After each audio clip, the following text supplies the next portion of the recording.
o elenco pontepretano tinha reapresentação marcada para essa quarta-feira a partir das 8 horas da manhã.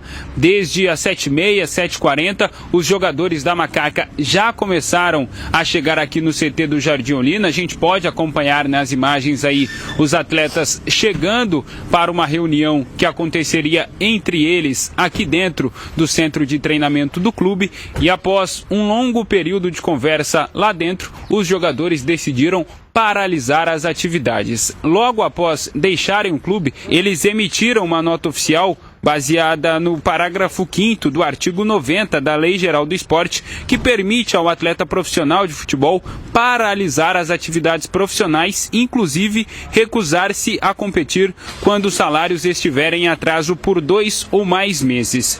Ainda nessa nota, os jogadores dizem o seguinte: ante o descaso da atual diretoria, considerado como desrespeito a nós atletas, não apenas pelos salários em atraso, mas também pelo abandono da atual gestão, comunicamos que a partir desta quarta-feira, dia 26 de outubro de 2026, após o encerramento do prazo que estipulamos para a diretoria, suspenderemos as nossas atividades até a regularização dos nossos pagamentos. Atenciosamente, elenco profissional da Ponte Preta. Com isso, e o que conseguimos colher de informação aqui, nenhum jogador quis parar para falar com a imprensa, mas nós temos essa informação que alguns jogadores do elenco pontepretano pensam sim em nem jogar a partida de domingo contra o América Mineiro. A Ponte Preta é a lanterna da competição, tem apenas 10 pontos conquistados, o América é o vice-lanterna, tem 1 ponto a mais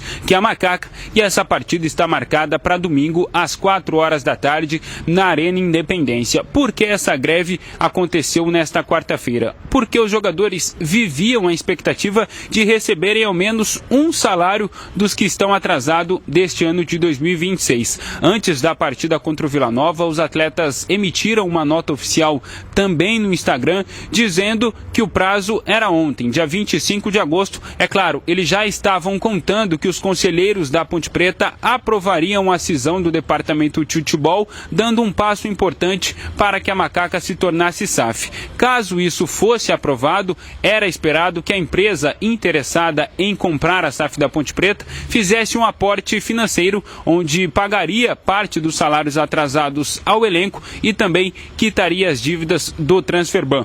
Como a assembleia nem chegou a acontecer, esse pagamento não foi possível, o aporte não foi feito por essa empresa, portanto, os jogadores seguem sem salários e, como eu disse, anunciaram essa paralisação a partir de hoje, quarta-feira, dia 26 de agosto de 2026. Ontem, dentro do Esporte em Debate, nós conversamos com o advogado Ricardo Rondino. Foi ele quem representou os 7 conselheiros com a liminar que paralisou, por decisão do presidente do Conselho Deliberativo, o José Armando Abdala Júnior, a Assembleia. E ontem, dentro do Esporte em Debate, como eu disse, o Ricardo Rondino trouxe mais explicações de tudo o que aconteceu no Salão Nobre Pedro Pinheiro na segunda-feira. Nós pedimos a gravação em audiovisual da totalidade dos eventos que ocorreriam na Assembleia. Esse pedido foi autorizado pela juíza da sexta vara. Nós, quando chegamos à reunião, estávamos já acompanhados, né, de 2 profissionais, né, que iriam fazer a gravação. Como a Assembleia acabou não sendo instalada, né, ela foi postergada, não houve necessidade de realizar qualquer gravação neste primeiro momento. O segundo ponto foi autorizar que um notário, né, um tabelião de notas, que é um profissional auxiliar da justiça e que tem, né, fé pública, ou seja, o que ele certifica tem validade perante todos nós, né, por força da legislação.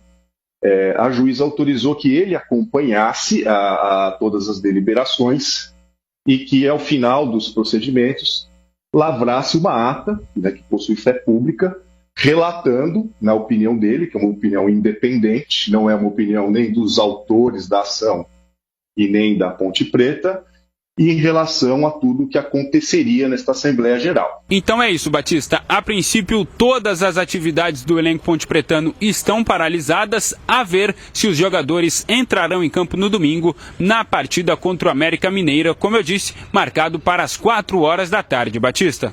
Muito obrigado ao Pedro Piscinato. Portanto, os jogadores cumpriram aquilo que eles disseram em nota emitida antes do último jogo. Que eles, se a situação não fosse resolvida até o dia 25, eles iam paralisar as suas atividades. Como a situação não foi resolvida, vem se arrastando já há um bom tempo, então eles cumpriram.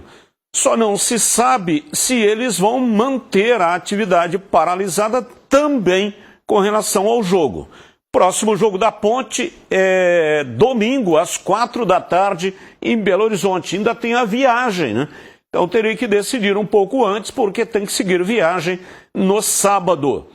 Não tem nenhum pronunciamento após essa paralisação.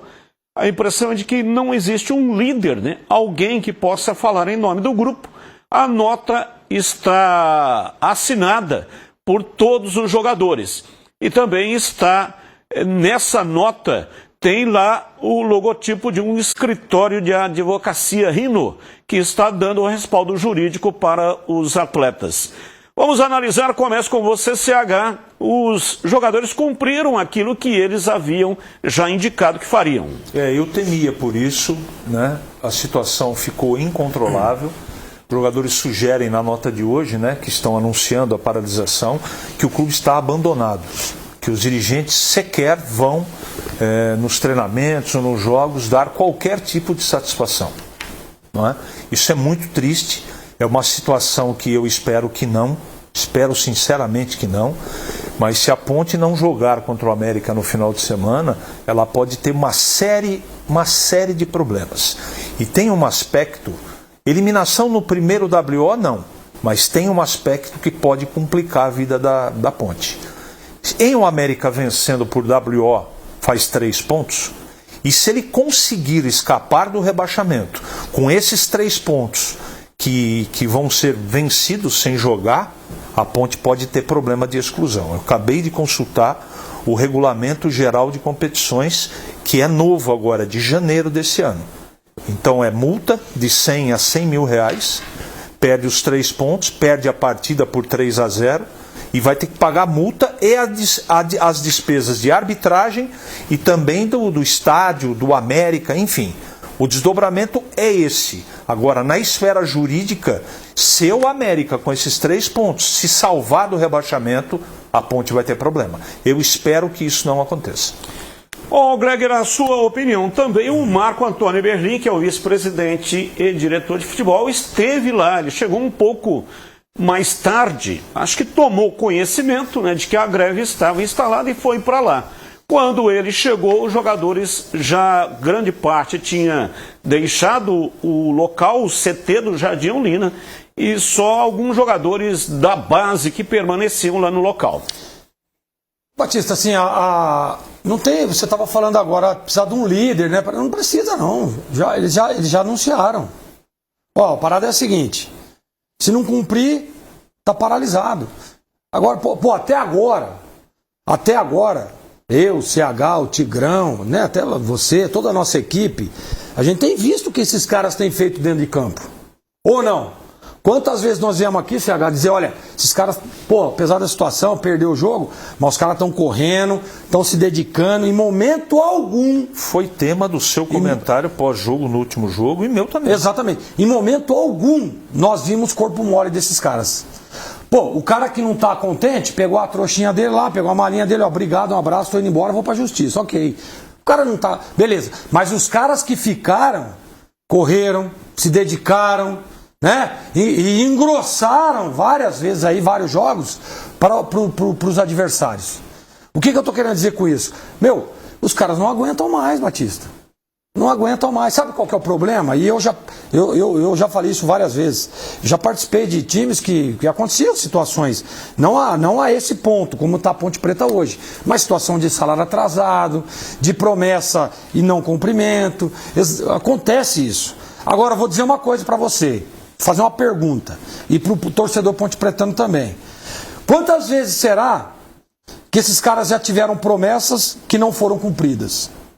Porque, Gleck, você está querendo dizer o que com isso? Porque não vai adiantar agora chegar lá e falar assim, ó, pessoal, é o seguinte, vamos voltar, vai pro jogo, na próxima semana, o dia tal, nós vamos fazer o pagamento. Será que os caras vão acreditar? É isso que é o problema. Ou paga ou tá paralisado. Agora, só que é o seguinte, né?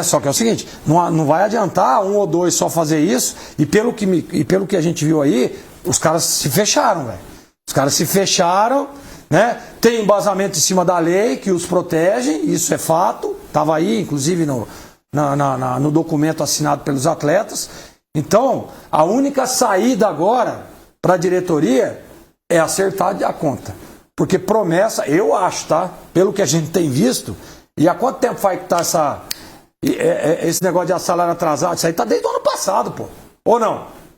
Então, é bom a diretoria se coçar, correr atrás e pagar os caras, porque pelo que eu tô vendo, os caras não vão voltar não enquanto não acertar. Teve um caso semelhante com o Figueirense. Em 2019, numa partida contra o Cuiabá.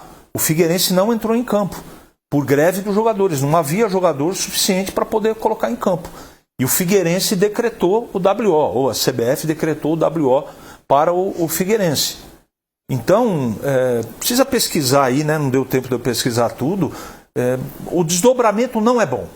Se isso aconteceu, o desdobramento não é bom. E eu estou falando, nem estou colocando aqui na análise a questão moral, uma série de coisas. Estou falando na prática desportiva, né? E as consequências financeiras que a Ponte terá se isso acontecer. Tomara que até sábado, sexta, eles resolvam. E quando você fala a questão do América dos 3 pontos aí o América escapa, o América está sendo beneficiado e algum time pode ser prejudicado. Se acontecer por isso, exatamente. O desdobramento não é só multa, porque alguém vai ser prejudicado. O América escapou. Alguém vai cair. O código diz isso. Se o time vencedor for beneficiado com classificação, acesso, descenso, aí vai para STJD e o negócio fica mais sério.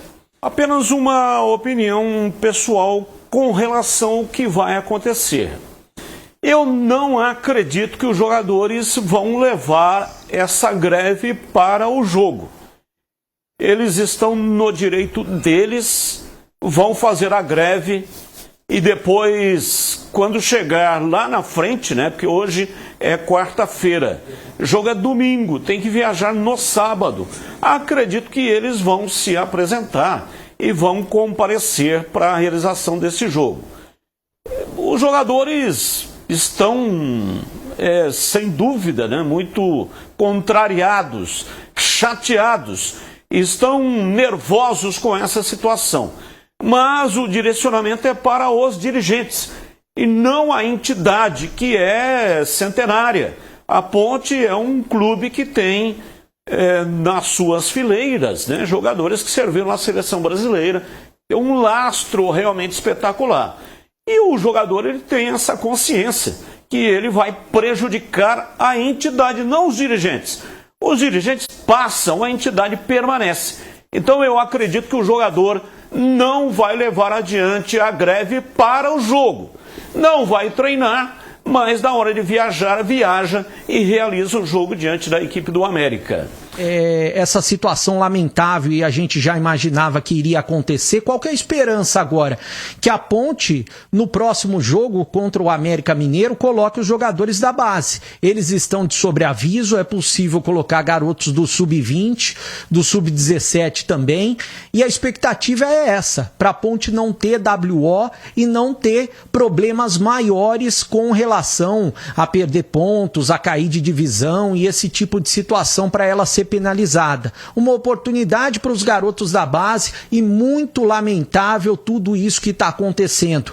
E a culpa, é claro, tem que vir de cima, da gestão. A gestão precisa dar um jeito nessa situação. Se não tem jeito, deixa para outra pessoa resolver, Batista.